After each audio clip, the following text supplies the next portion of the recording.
નમસ્કાર મિત્રો, જય મસ્યા. તો શિયાળો આવી ગયો છે અને શિયાળામાં વસાણા ના બને એવું તો બને જ નહીં.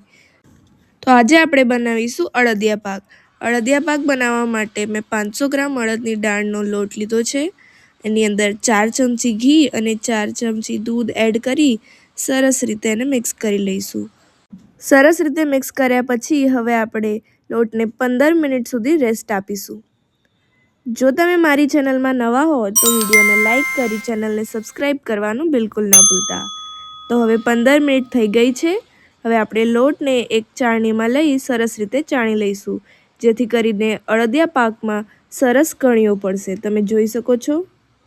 હવે આપણે કડાઈમાં અડધી વાટકી જેટલું ઘી એડ કરીશું અને ચાળેલો બધો જ લોટ એડ કરી તેને ત્યાં સુધી મિક્સ કરીશું જ્યાં સુધી લોટનો કલર ચેન્જ ના થઈ જાય અને તે એકદમ હલકો ના થઈ જાય.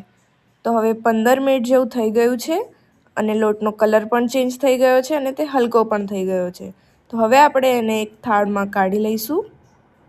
હવે એક બીજી કઢાઈમાં અડધી વાટકી જેટલું ઘી એડ કરી તેને ગરમ કરી લઈશું અને 500 ગ્રામ જેટલો ઝીણો કટ કરેલો ગોળ એડ કરી દઈશું અને તેને સરસ રીતે મિક્સ કરી લઈશું.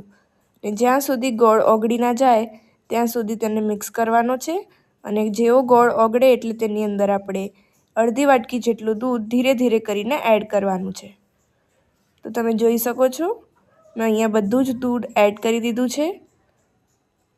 હવે આપણે એની અંદર લોટ એડ કરી દઈશું અને બધી જ વસ્તુને સરસ રીતે મિક્સ કરતા જઈશું.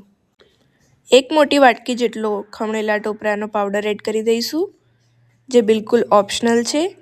એક મોટી વાટકી કાજુ, બદામ અને અખરોટનો પાવડર એડ કરી દઈશું. એક મોટી ચમચી સૂંઠ પાવડર, એક મોટી ચમચી એલાયચી પાવડર, એક મોટી ચમચી ગંઠોડા પાવડર અને એક નાની ચમચી ખસખસ એડ કરી બધી જ વસ્તુને મિક્સ કરી લઈશું. હવે તમે જોઈ શકો છો કે ઘી છૂટું પડવા લાગ્યું છે એટલે આપણો અડદિયા પાક તૈયાર છે. હવે એને એક પ્લેટમાં કાઢી લઈશું અને ઉપરથી ખસખસ અને ડ્રાયફ્રૂટથી ગાર્નિશ કરી લઈશું. ગાર્નિશ કર્યા પછી આપણે અડદિયા પાકને 4 થી 5 કલાક માટે ઠંડો થવા દેવાનો છે. જો તમને મારો આજનો આ રેસીપી વિડીયો પસંદ આવ્યો હોય તો વિડીયોને લાઇક કરી શેર કરવાનું બિલકુલ ના ભૂલતા. 4 થી 5 કલાક જેવું થઈ ગયું છે અને આપણો અડદિયા પાક એકદમ ઠંડો થઈ ગયો છે. તો તેને કટ કરી અને સર્વ કરી લઈશું. તો બન્યો છે ને આપણો અડદિયા પાક, જોતાં જ ખાવાનું મન થઈ જાય એવું. તો આવા જ વધારે વિડીયો માટે મારી ચેનલને સબસ્ક્રાઈબ કરવાનું બિલકુલ ના ભૂલતા. તો મિત્રો આવજો, મળીશું નવા વિડીયોમાં.